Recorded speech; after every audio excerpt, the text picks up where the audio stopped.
Good day, I'm Patrick James, and I'll be giving a presentation on examining experiences and engagement of farmers in the New Brunswick Living Lab. I'm a master's student at Dalhousie University in Halifax, Nova Scotia, and I began working on this project in the summer of 2023. I am working with Drs. Brooke McWhirter and Kate Sharon, and we are part of the Dalhousie School of Resource and Environmental Studies. We are working on this project in collaboration with the Agricultural Alliance of New Brunswick. I'd like to begin with a little bit about the Agricultural Living Labs in Canada. Agriculture and Agri-Food Canada launched 9 new living labs in 2022, including the New Brunswick location.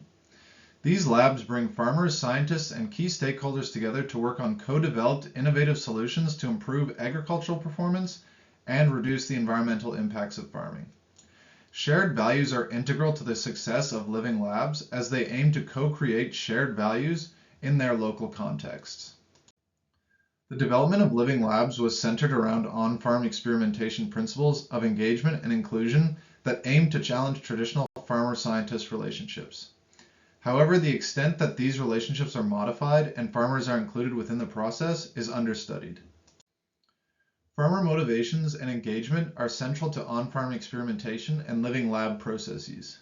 Our goal is to explore how producers and scientists in the New Brunswick Living Lab perceive their relationships and engagement and offer insights into pathways for maintaining or improving the co-collaborative processes that on-farm experimentation and living labs programs are founded on.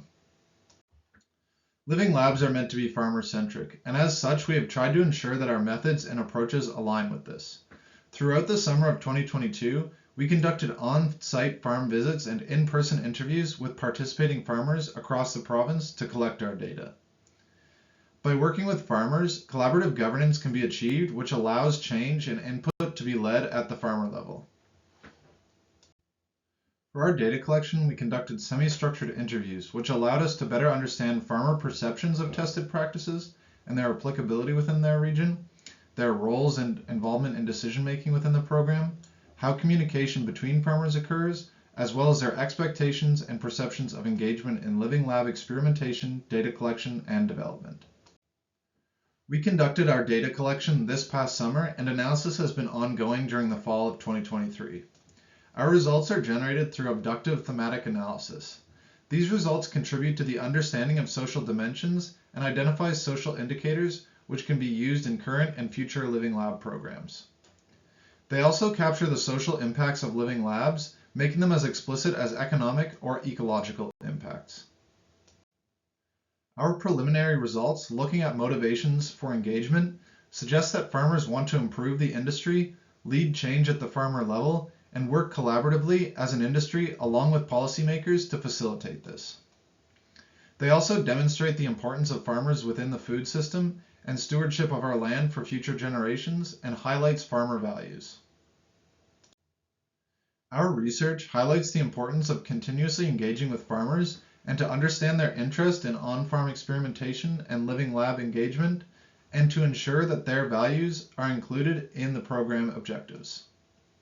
It identifies factors relating to farmer values, including interest in innovation and land stewardship. These factors can be used in future assessments that ensure farmers continue to be engaged and their motivations for the program and its objectives are nurtured by program staff.